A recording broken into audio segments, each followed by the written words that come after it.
Tabu berbunyi, gemparkan enam sunyi, berkumandang suara azan.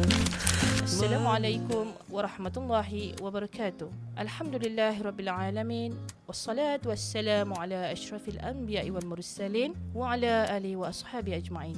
Rabbi shrah li sadri wa yassir li amri wahlul 'uqdatan min lisani yafqahu qawli. Wa man tabi'ahum bi ihsani ila yaumiddin. Amma ba'd. Alhamdulillah, bersyukur kehadrat Ilahi dengan limpah kurnia dan inayahnya dapat kita bertemu lagi pada Ramadan tahun ini. Mudah-mudahan Ramadan tahun ini lebih baik amalan pengibadatan kepada Allah Subhanahu Taala dibandingkan dengan Ramadan yang sebelum ini. InsyaAllah pada hari ini saya akan menyampaikan tazkirah Ramadan yang ringkas berkaitan dengan gandaan amalan dan tingkatkan ibadah pada 10 terakhir malam Ramadan. 10 malam terakhir Ramadan adalah malam yang penuh dengan rahmat, keampunan dan pembebasan dari api neraka. Di dalamnya terdapat Lailatul Qadar, malam yang lebih baik daripada 1000 bulan. Allah Subhanahu Taala berfirman dalam surah Al-Qadr ayat 1 hingga 3. A'udzubillahi minasyaitonirrajim. Bismillahirrahmanirrahim. Inna anzalnahu fi lailatul qadr wa ma adraka ma lailatul qadr. Lailatul qadri khairum min alfi syahr. Yang bermaksud sesungguhnya kami telah menurunkan Al-Quran pada malam Al-Qadar. Dan tahukah kamu apa itu Al-Qadar? Malam Al-Qadar itu ialah malam yang lebih baik daripada 1000 bulan. Ini menunjukkan bahawasanya Allah memuliakan, Allah mengagungkan malam Al-Qadar. Barang siapa yang melaksanakan amal ibadah pada malam tersebut, umpama seperti dia melaksanakan ibadah selama 83 tahun, yang dikatakan 1000 bulan bersamaan dengan pengibadatan selama 83 tahun, insya-Allah.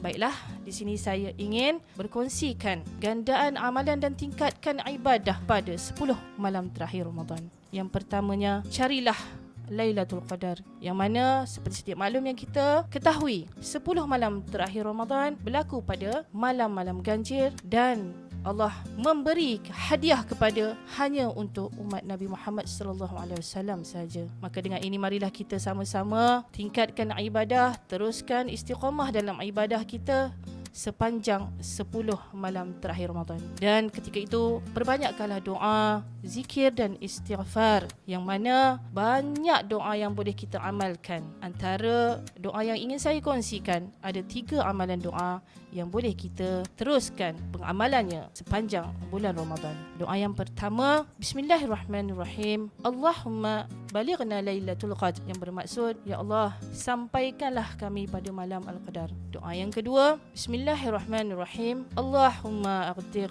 riqabana wa riqaba abaina wa ummahatina minan nar, yang bermaksud, ya Allah, hapuskanlah nama-nama kami, nama ibu bapa kami daripada api neraka. Dan yang ketiga, Bismillahirrahmanirrahim. Allahumma taqabbal minna innaka antas sami'ul alim, yang bermaksud, ya Allah, terimalah amalan kami, ya Allah, sesungguhnya Engkau Maha mendengar lagi Maha mengetahui. Seterusnya berkaitan dengan mencari malam Lailatul Qadar, yang mana dalam sebuah hadis dari Aisyah radhiyallahu anha bertanyakan kepada Rasulullah, ya Rasulullah, sekiranya aku terjumpa dengan malam Lailatul Qadar, berjumpa dengan malam Lailatul Qadar, apakah ucapan yang perlu aku ucapkan? Maka jawab Rasulullah sallallahu alaihi wasallam, jawablah dengan ucapan, Allahumma innaka afu tuhibbul afwa fa'fu anni, yang bermaksud, ya Allah yang Maha Pengampun dan suka kepada keampunan, maka Kau ampunkanlah dosaku, ya Allah. Seterusnya, gandaan amalan yang boleh kita laksanakan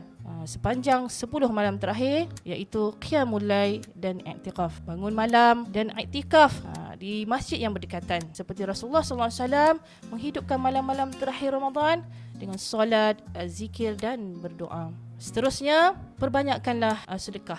Sabda Rasulullah SAW, apabila seseorang meninggal dunia, maka terputuslah pahalanya kecuali bagi 3 perkara. Yang pertama, sedekahnya, sedekah amal jariah. Yang kedua, ilmu yang dimanfaatkan. Dan yang ketiga, doa anak-anak yang soleh dan solehah.